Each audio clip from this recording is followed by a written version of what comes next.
Hello and welcome to Never Seen It, a podcast where we watch movies that one or neither of us have ever seen. As always, I am Betsy, and with me is my husband Trent. Say hello, Trent. Hello, Trent. Today we are going to be continuing our Oscar series. This is episode 2 of 8, and we will be watching The Sound of Metal. Metal? Metal. Metal. You can't kill the metal. Yes. All those Tenacious D fans out there. This is, like Betsy said, episode 2 of 8 of the 2021 Oscar series. This is, The Sound of Metal is one that I think I probably know the least about. Of the 8? Of the 8, yeah. Mm-hmm. Is the one I know the least about. Didn't really know anything about it until it got announced at the nominations a week or two ago. And so what do you know about this film? Or what do you think you know about this film? So my cursory look at these, because I always look up to see, well, what the hell is this movie? It is about a guy. It seems like it's a real guy. I have no idea. This is, I agree. It could be a real dude. I don't know. This is another like you that I haven't watched a trailer for this. Yeah. I don't know the plot of this film other than Riz Ahmed is a drummer. Riz Ahmed is a drummer in a metal band, and I think what happens is he has some problems with his hearing during one of the shows maybe. And being in a metal band, you're probably not going to expect that your hearing is going to recover by the next day, and it's probably going to get worse over time. But this seems like it's going to be a tale of, hey, this is actually a really serious problem for this guy, and he's going to doctors just to see what he can do, and my guess is that he's eventually going to go completely deaf. Yeah. And his struggles with that, with his personal life, with his professional life, being a drummer in a metal band, you kind of need to have your hearing to a point. I suppose knowing maybe one drummer that, you could probably get through it with just the feel, especially if you know it. But yeah, I can see how this would be an interesting story to go into. So just making a bunch of assumptions, obviously. Of course, I'm probably completely wrong. But this is one of these that, again, I know very little about this just based on a cursory look at it. It looks interesting. I'm into rock music, so this is up my alley. That's more than I would have even gleaned from it. I genuinely only know the title of the movie and who's the star. Yeah. I don't know anyone else in this movie. I don't know the plot. I don't know anything about this movie. we were hovering over it in the Amazon Prime watch list, and we were kind of scrolling through some of the actors in the movie. I didn't know anybody. There was one there I knew, but one of those character actors who just kind of shows up in things, and of course you would know somebody. I have no idea what his name is, No. and I have to go back and look at him, and I'm sure while we watch it that I'll recognize him and go, oh, he was in such and such movie. But the thing that you do in every movie we watch. It's true. But, I think this is the one this year that I probably know the very least about. And historically, when we've watched these movies in the past, there's usually one where I'm like, I don't know what that is. And sometimes it's my favorite one. Yeah, so totally. I actually, in that regard, have kind of high hopes for this one because I don't know anything about it. It Right. seems like historically, that's the one I tend to like a lot. So going along with our previous episode when we watched the Trial of the Chicago 7, there is an actor in this, the main actor, Riz Ahmed, is nominated for best lead actor Yes. in a motion picture. So again, I think I've heard this guy's name before. I don't know if I've seen him in anything else, probably. He was in Girls. He was in Girls? Yep. He was in Star Wars, that one, was episode 7 or 8. He was in Rogue One. That's what it was. Yeah. He had a small Yes. part in that. Gary would his own. So I know I've seen him in other things, but nothing as a leading man or somebody that is prominent in any case. But I know he's done a lot of TV. He's been making a splash in TV the last few years. Like Okay. he won Best Actor for the Emmys, like maybe 2 years ago. I can't remember. for what? I can't remember what it was called. It was Okay. him and John Turturro. Oh yeah. It was on HBO. Okay. Do you know what I'm talking about? I vaguely remember what I know that is. someone out there knows exactly what I'm talking I'm about sure. right now, but know. the name is escaping me. You know, live podcasting, folks. we're just off the cuff here. Anyway, but yeah, Riz Ahmed. The unique thing about him is that he is, to my knowledge, the first Muslim Yes. ever nominated for this category. For this category, yeah, for at least leading for the leading roles anyway. For leading actor. Yeah, I believe it's Yeah. for this specific Yeah, category. so that's notable, of course. Good for him. I'm looking forward to it. I'm excited to watch it. All right. Let's go. All right, we're going to go and watch The Sound of Metal. We'll be right back.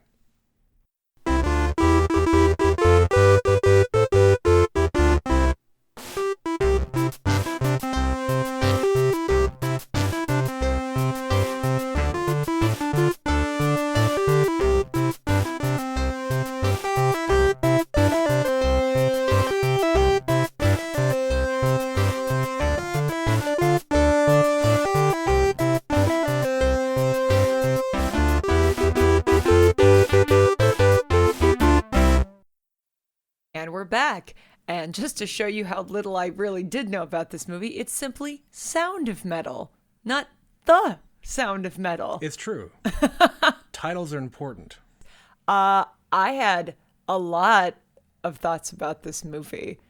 Yeah. But the first one, I will simply say, I literally wrote down Riz Ahmed, Riz Ahmed, Riz Ahmed. Dude's a rock star. That was so good. So good. Yeah. Like, yeah, I'm going to have a lot of awkward pauses because what can you possibly say? That was a range because he starts off as this very interesting, he's not what you expect in the beginning of the movie. In what regard? Just his character as a dude who's in a rock band? Right. So you've got these two people playing this angry rock music and cut to he's doing push-ups and making green smoothies Yeah. and healthy breakfast and listening to music that is completely opposite Right. of what they play. That setup of the character was very interesting to me. It makes you not. It makes you not have a snap judgment on the dude. Mm-hmm. Like, this is within basically 10 minutes of the movie. You get the introduction of them at a show, playing a show. He's hardcore metal with he and his girlfriend, it is revealed. Also, just the two of them. Just the two of them. I can't think of any rock band that comes to mind, and I know a lot of them, that is just two people.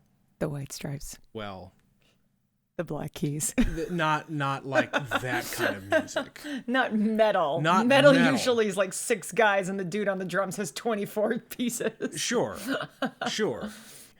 But yeah, I would say it was meant to have the audience realize that, hey, there's a lot of depth here. Don't prejudge these people right away. Yeah, and that just, I think, is a statement on people who listen to metal music in general. Like, there's Totally. the stigma that there are these angry, messed up, dark-thinking people, but they're like you. Right. I wouldn't call myself a huge metal guy. I do enjoy myself some metal music. And But some rock music that's harder for Sure. me to listen to. right, totally. And I totally get that it's not for everybody, but in this case, their kind of metal music, we're not talking about music here, but their kind of metal music is not something that their raw screaming stuff is it's okay sometimes if I'm in that kind of mood. But the whole them together made sense. You got a little bit more of their backgrounds a little bit. It was revealed that, okay, the reason why they're having all these healthy food options and taking care of their bodies, because these guys were in some rough shape a long time ago. So it is revealed that they were both addicts Yep. of one form or another. And that's clearly how they met, because he says, It I've been clean seems- for 4 years. And How we've long been have you been together together? for 4 years, right? That's revealed later. So, I think for them, they very much saved each other, if you want to call it that. I wrote down that early on I could see on the actress's arms, Lou is her name? Yep. Lou. On Lou's arms, you could see the cut marks, the scars, like scarring that she used to hurt herself. And I remember, I think I was in high school, and I knew people who cut themselves, and it was a thing that I just couldn't understand at the time. I was a stupid kid. I didn't really understand. I never reached out to them. I was never friends with them, but I knew it was a thing. And it wasn't until I had some of my own issues that I could understand that, it is a release. It is not a healthy release for anybody, but it is a release. And if you are so pent up with your addiction issues, that might be a way to cope. Mm-hmm. But you could definitely tell that these two people very much dependent on each other to get through their day-to-day lives, and they essentially it's the good and the bad kind of addiction. Yeah, like they're addicted to each other. Yeah, they to traded some one extent. addiction for another, and it's not necessarily an unhealthy thing, but being addicts, you're always going to be an addict to one thing or another. And some people just trade it for a less harmful thing. In this case, they were addicted to each other and the help that they gave each other. And the music. And their music, exactly. So again, not unhealthy by any means. And I think it is depicted very well in the beginning that these two, not only do they help each other through their health-wise, they're good people together. They love each other, and it shows. Yeah, I did actually know that actress too. So okay. I hadn't noticed her in the credits when you were kind of skimming it earlier. Yeah. And at the beginning, I didn't recognize her because she had blonde eyebrows, which makes a person unrecognizable when you have completely a different look. But yeah, she was on Bates Motel. Okay. Is the thing I know her from. I saw her name in the credits, Olivia Cook. And I know she's kind of getting started in movies. I've seen her kind of pop up in a couple of other things. Another British actress, I think. Not a face that I think I've ever seen before. I don't think you would have seen her in anything. No. But I was really surprised at how fast. Yeah, they get right into it. They get right into it, and how fast he loses hearing. Like one day he is hearing, and then the next he isn't. Yeah. And maybe they did that more for dramatic effect, but the fact that he's like freaking out in the shower, right, like trying to pull himself together, right, and it's a scary thing. I was thinking throughout that entire movie, it's like, damn, this is really scary. Like for a relatively young guy, I think in the movie they're maybe depicted as like mid to late 20s. Maybe if they've been together and clean for 4 years, I mean, hell, you can be an addict at any age, but you're always an addict even if you don't. Become an addict. So, more than likely, based on the ages of the actors, I'd say probably mid to late 20s. You're that young. You don't expect anything to ever happen to you. That's the age that you feel that you're invincible, and especially if you're in a freaking rock band. Yeah. That kind of feeling is universal. But I remarked in my notes about it saying, you know what? First off, panic. Yeah. Dude is panicking, especially way at the beginning. Well, not all the way at the beginning. So the way I want to describe this sequence of his life here is that he is going through the different stages of grief. Yep. They definitely were depicting that. Yes. It is total denial in the beginning.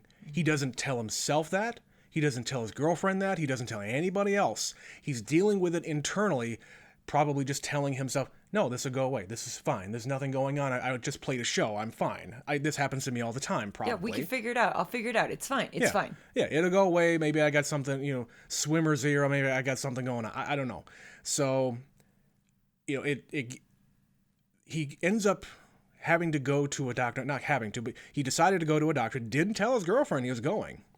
He just left his trailer, leaving her inside, going to see some kind of ear doctor, and he gets told the news that, hey, dude, you're like down to like 25% hearing all of a sudden. Yeah. And that's going to hit somebody that age like a ton of bricks, especially in that kind of an industry, if you want to call it that.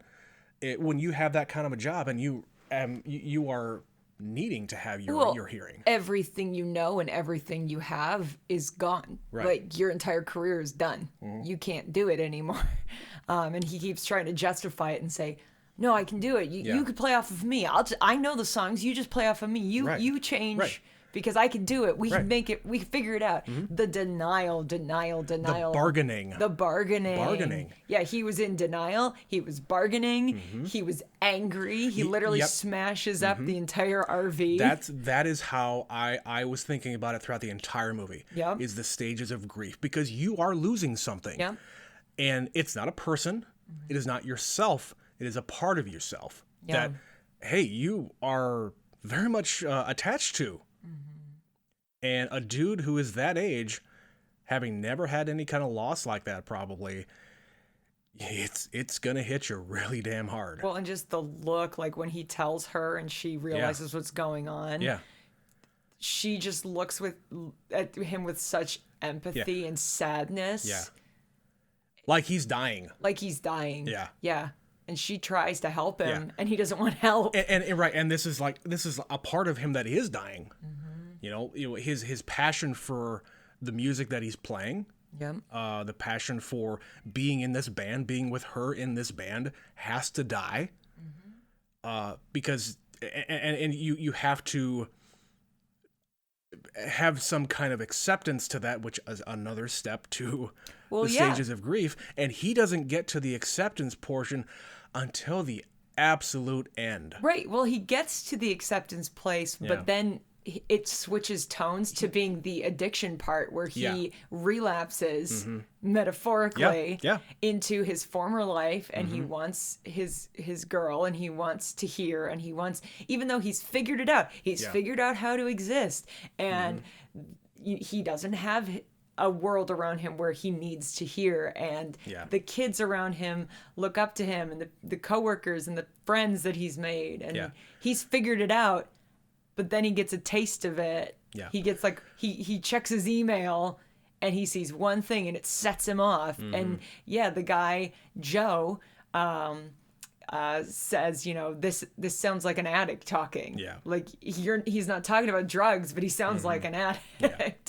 And him being one himself. Yeah. Oh, and I just looked into this. That's that guy also got nominated for Best Supporting Actor. Okay, good. I'm glad. And that was really, really hard. Where the scene where he cuts him off. Yeah. And he says, "You need to go." Yeah. Like as an addict speaking to another addict. Yeah, pack up your bags. You gotta. I have to protect the whole crew. Yeah.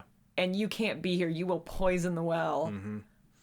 Oh, that was hard. That was really rough. I would say. I mean, hey. We didn't necessarily have a cry counter here, but I would say I was at 1. I was definitely emotional. I didn't quite get to the tears. No. It will happen somewhere in these movies. No, and I would say I've never made it through an Oscar season without crying. The hardest one for me to watch was her getting drove away. Yeah. Them basically, he has a sponsor, and she knew, I mean, she's obviously known that he's an addict for a while. He knows his sponsor, and she's trying to be the go-between between him and the sponsor. And the sponsor actually finds this place. We haven't even mentioned where he's going yet, but the sponsor finds this place for hard of hearing people. And so, okay, we're going to get you set up to go over here. You're going to meet with this guy, but it's got to be just you. Yep. And at first he's like, no, I can't do that. You got to stay with me. You got to stay with me because, and they don't actually say it here, but if you're not here, we're both going to relapse. They don't mention it anywhere in the film, but if we're not together, we're going to relapse. And it isn't until the end of the film that they realize actually we're okay without each other. Like we can live without each other. Yeah. So a lot of unspoken things about addiction Yeah. that, and you know, the movie isn't about addiction, No. but it is. It very much is. And I was not expecting that out of this movie. I figured it was going to be, I said it in the intro, that it was going to be about his struggles with losing his hearing and having to go back into society. But no, there's none of that. No.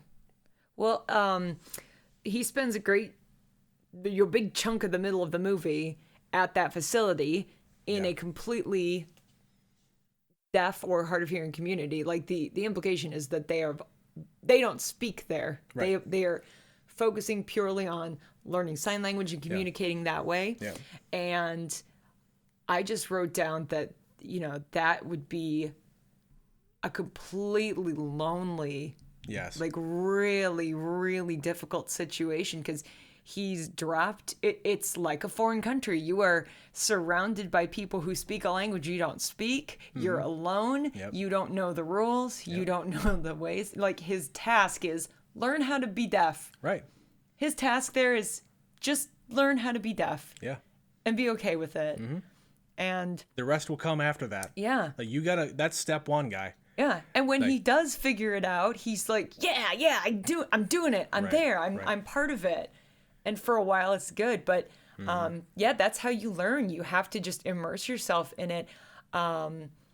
I would like to find out more about the guys who wrote this movie. Yeah. If they are somehow connected to that community, because there was a huge chunk of that movie where there is no dialogue. Totally. Yeah. There's no subtitles. Yeah. It is for the audience's benefit too Yeah. to feel that isolation. And I mentioned during watching it, I asked, man, I wonder if this is subtitle. If we were to turn on subtitles now, I wonder if we're going to find out what they're saying. But in reality, the director didn't want you to know. No, the point is, Yeah. you are You're isolated along- just like You're him. along with the ride for the ride. You are just we haven't even said his name yet. Ruben. Ruben is the main character's name. So Ruben is put in this community where he doesn't know anybody. They don't know him. He doesn't know what the rules are. He doesn't know where. I likened it to being in a mental institution where you take away your transportation, take away your phone, take away your communication. He's not supposed to be on the computer. He Yep. just sits in a room and writes. Yep. It's a mental institution and in this case it's less of a mental institution, more of a learning center. It's more of a mental health thing. Right. Like to improve your mental health, Yeah. you need to disconnect. Yeah, and this is less about, learning sign language and doing the things that you would need to be a deaf person in society. Well, that's not what this was about for him. Yeah. This was about acceptance and being able to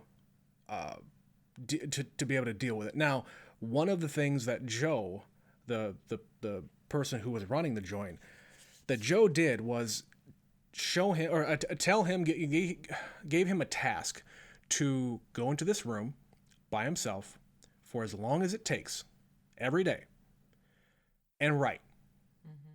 And what I think that was meant to do wasn't about writing or what he said or anything like that, but it was to quiet his mind. Because Find acceptance. and what I think is your brain, because your brain is no longer trying to interpret things anymore. Your brain is still running 1,000,000 miles an hour to make up for what it's not doing anymore. So it's your brain is probably still trying to interpret all these things. It ain't there anymore. So you got to be able to channel that extra brain power into something else.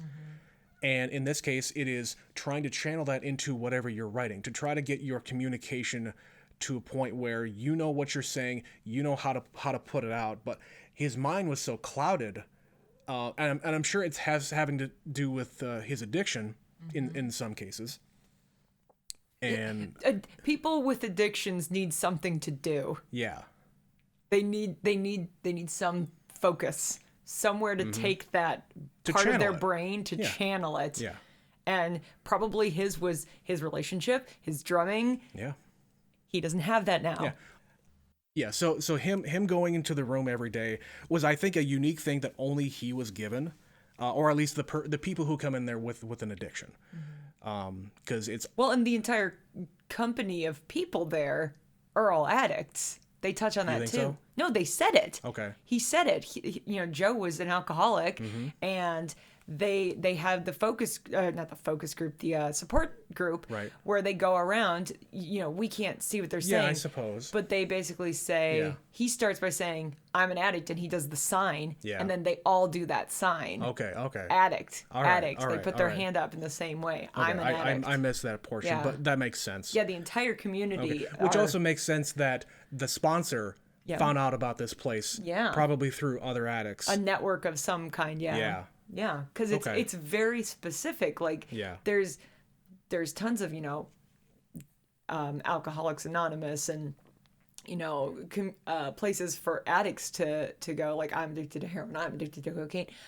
But when you add an element of you're also deaf, like Yeah. that's a very niche group of people, and that would be incredibly difficult to find. So frankly, the fact that anything existed at all for him, Right, and him being able to get out of that as well. So there's a couple of portions of the movie where he gets to get out and go help other kids, to help kids, and he gets introduced to this teacher who's teaching all of these hard of hearing or deaf kids, and all of those kids are just looking up to him.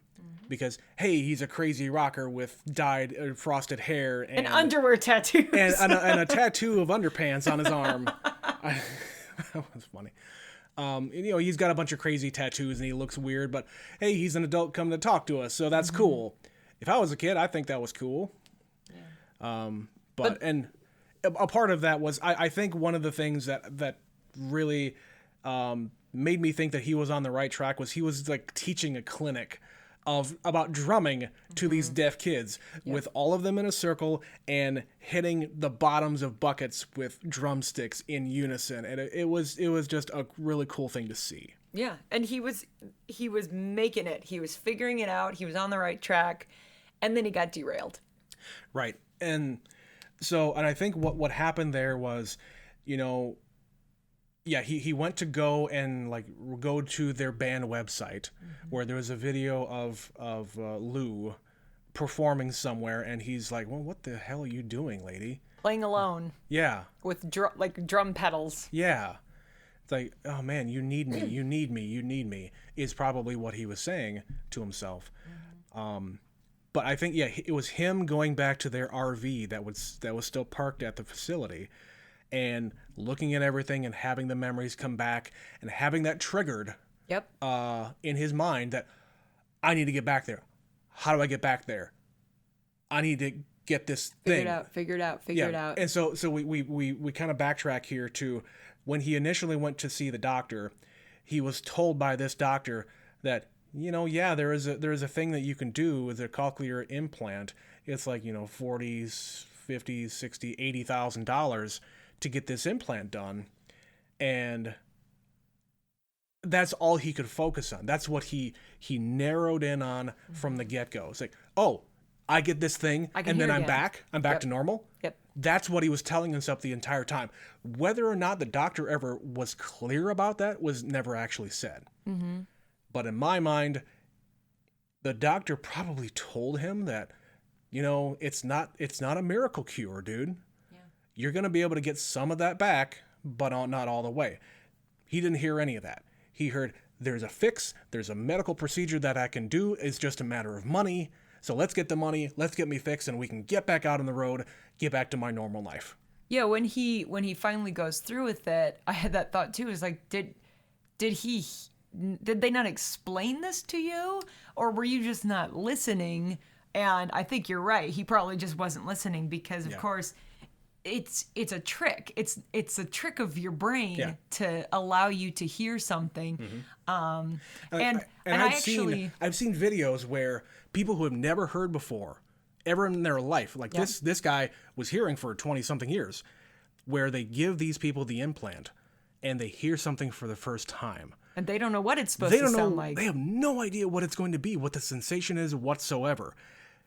When he finally gets this done and he can start to hear again, quote unquote, it's not the same. And I think he is immediately disappointed. Yep. And like depressed as hell. Yeah. And like he thought in his mind, he's convinced himself that, yeah, it's just going to go right back to what it was. I just needed to get the money. That was it. Yeah, and that was one of the better things that they did in the film, was just trying, how do you depict if somebody's losing their hearing? What does that sound like?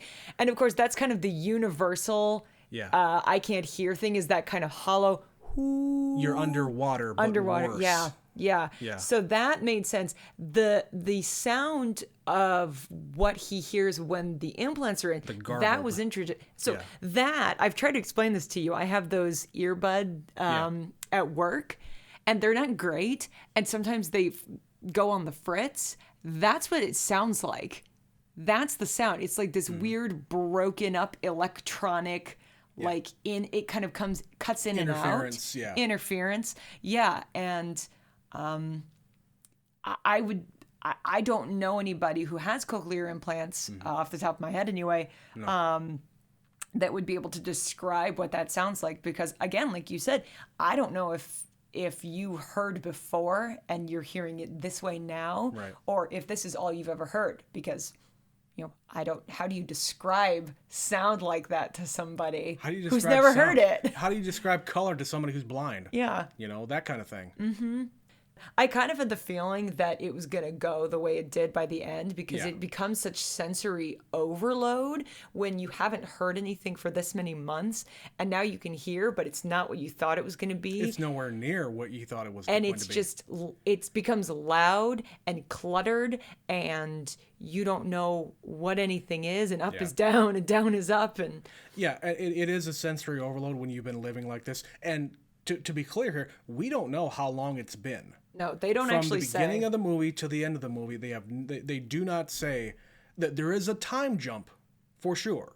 There's a time jump in the middle while he's at the facility. Yep. He goes from screaming at his donut and beating up his donut to, hey, guess what? I actually know some sign language. I'm talking to these kids. And the subtitles show up saying, this is what I'm saying to these kids in sign language. So that is an indication to the audience saying, hey, there's progress here. You're invited in it's now. It's great. Thank you. This is a great turnaround for this guy and for his lot in life and all the rest. But I think, like I said before, when he went back to the RV to really, he got that back and he's regressing. He's wanting to get right back to where he was.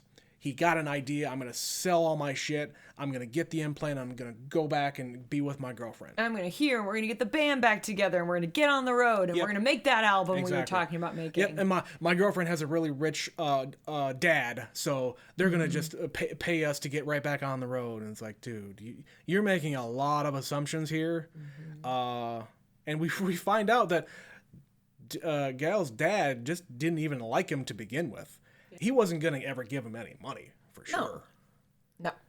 But, yeah, again, he convinced himself of all of these things. I'm going to get the implant. I'm going to get back with her, and everything's going to work out great. And, of course, this is him not being, not really being an adult, I guess you could say, not being realistic. But, yeah. He just wants to be with her because he thinks he needs to. Because that's that addiction again coming up. It was interesting to see her back at the end of the movie, because she's like a completely different person. She's very well dressed. She's got different hair. Her eyebrows are now dark, and she looks like a normal person. And just, this wealthy, hanging out at a garden party. Yep, in France with her wealthy father, who was in Casino Royale, by the way, in case you didn't notice. You, Mr. I don't know anyone in this movie. And Mrs. IMDb in front of me. That's right. Yeah, I had to look it up, but I knew him from something. And I've seen him in other stuff too. She's singing in French, and she's like drinking wine, and just And like him being really surprised, I didn't know you knew French. It just goes to show you they don't really know each other at all. They Like, know the version of themselves. Their that entire met. lives basically have been revolving around their addictions, Yep. their music. And they met because of their addiction, and now neither of them is addicted to drugs. They became addicted to each other, Do they but ever now they're not even addicted to each other. Yeah, do they ever say that they got together because of that, or It's heavily implied because Okay. he says at the beginning to Joe, yeah, been clean how- for 4 I've years, been been clean together for- for 4 years. Yeah. Yeah, logic dictates they met at rehab. That's, that's not too hard to suss out from there. okay, But makes sense. Yeah, I mean, I would say, him wanting to have the quote unquote normal life was partially what motivated him to get back into the RV and sell all the stuff, and his window to the normal life was going to be getting the implant. But yeah, I thought it was a really, really good movie. Also, one thing I noticed, there's no music in it. Apart from the music at the very beginning when they're playing or listening to it in the RV, and then there's a couple times people play piano. There's no music. okay, yeah. Did you notice that? I didn't notice it during the thing, but I think you're right. Yeah, throughout the whole movie, Yeah. it's just very driven by him. Like Yeah. he's on screen almost the entire film. Yeah, you're right. Huh. Yeah. I didn't think of it like that. Oh yeah. Um, It's another thing that immerses you. It's a lack of sound. Sometimes the lack of sound is much more Yeah. effective than overwhelming sound, which is why the end is so affecting, because he takes off his implants so that he can just sit in peace. which is exactly what Joe was trying to get him to do the entire time. Is just, hey, dude, tune everything else out. Tune out your own brain. Yep. Just have whatever impulses that are coming through, put it on this paper. Just try to Let it out. channel whatever is going on in there right into this paper. Doesn't matter what it is. Could be complete chicken scratch, which is basically what he put down when he did write stuff down. Man, that guy needs better handwriting. Well, he was writing fast too in Yeah. some cases. Much better drawer. But that was, I was going to touch on that earlier, when he says, go into this room, write down your thoughts, and just write until you can't write anymore.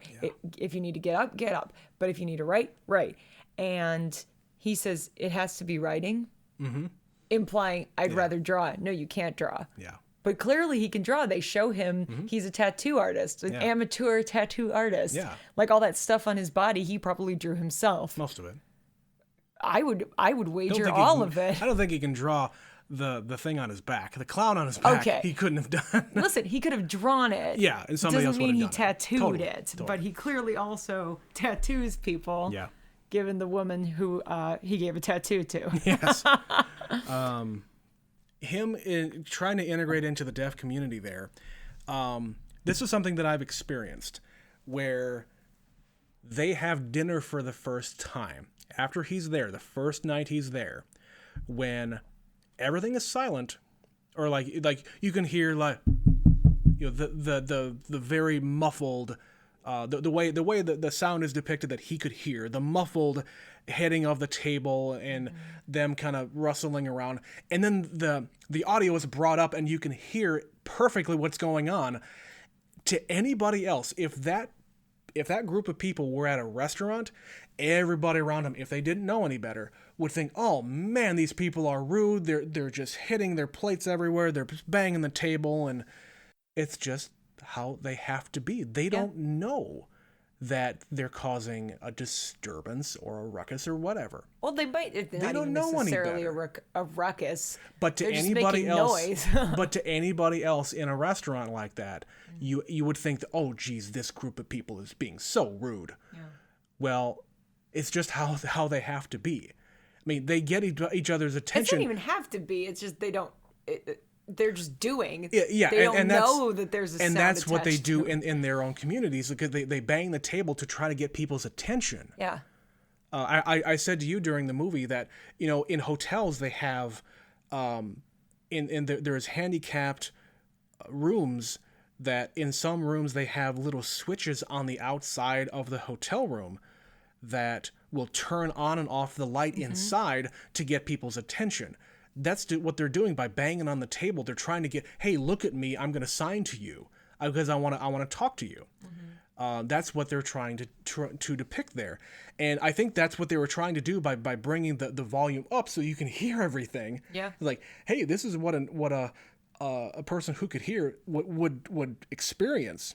But for them, it's just vibrations. Yeah, it was pretty masterfully done the way they would bring the sound in and out throughout the movie. Yes. And it's jarring. It's really jarring when you're just like hearing what he hears, which is this a hum. Yeah. A high-pitched underwater sound, like you said.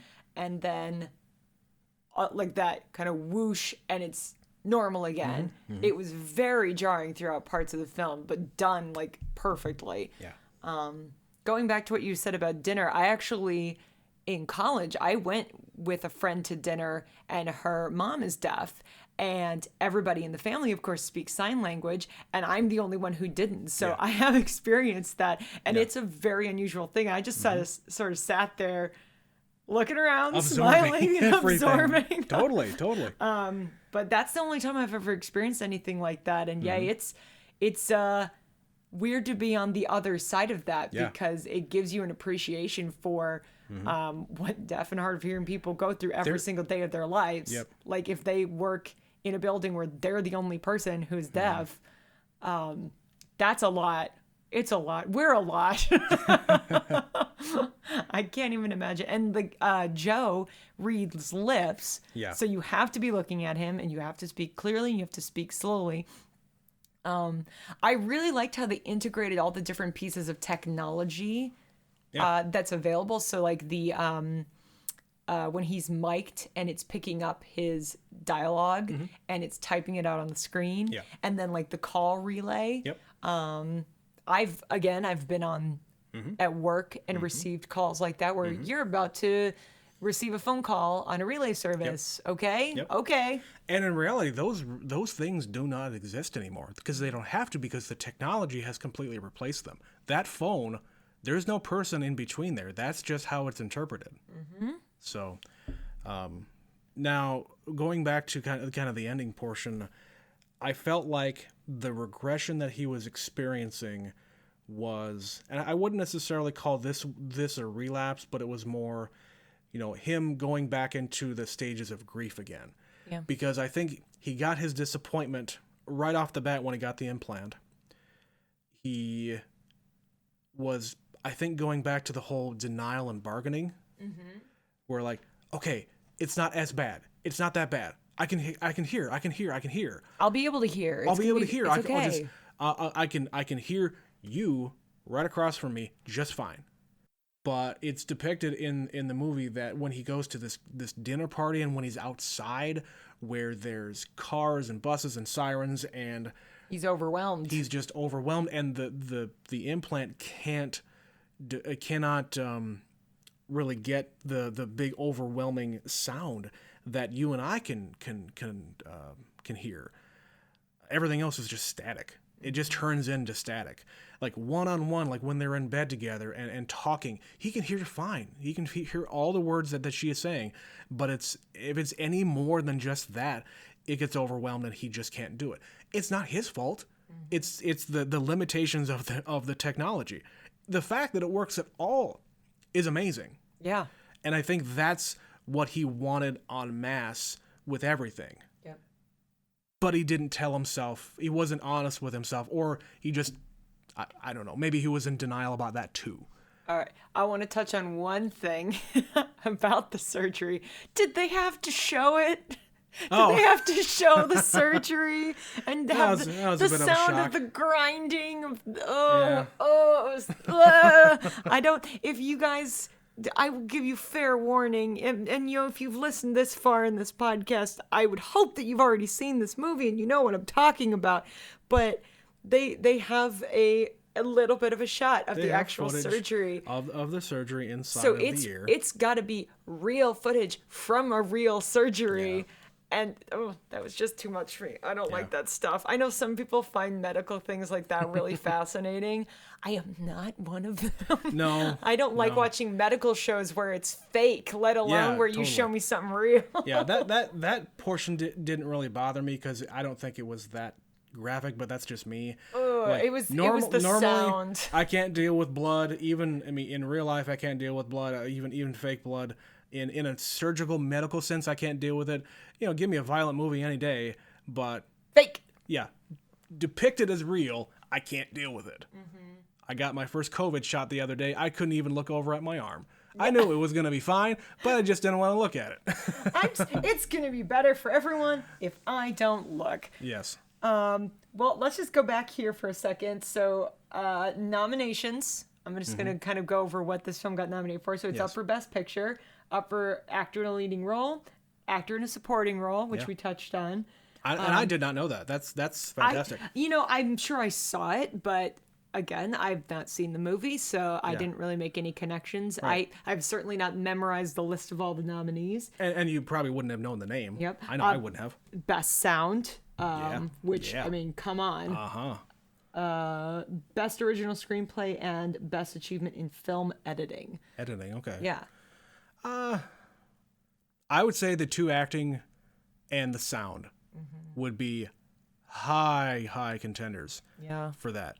Because Riz Ahmed, dude, you're going places. He was so good. He's easily the best thing in this entire movie because he has to be. Yeah. He carries the has to whole carry it. movie. Yeah. He's in every scene, beginning to end, and he has such a range. Yeah. Mm-hmm. Yeah. Yeah. And I think from quiet, peaceful sitting to screaming violently. Crying, angry, crying, just all the emotions that you can think of. Yeah. Because he was happy during a small portion of it, but he was totally happy. Like, I think one of the best moments that I saw in the movie was very subtle. It's of him and his girlfriend in their trailer driving around and just having conversations like about nothing. And it's those things that I think he's going to miss the most. Just having a normal conversation, a casual conversation, without having to really struggle and through the implant or not, struggle to understand another human being. The characters in this movie were really well developed. I really liked several of them, and even like his girlfriend. She's not in the movie very much. No, but she even has an arc. But you could, like I said before, you could tell that she had gone through a lot of stuff and that they had gone through a lot of stuff together. I know people who have helped each other out of addiction. It's something that, they might be a little, maybe not all the way there from the outside, but you don't know what's going on between the two of them behind closed doors. I would like to think that she's doing better without him and vice versa at the end of all this story. Now we said at the very beginning, we didn't know if this was real or not, but I would believe it. Yeah. I would believe that was real.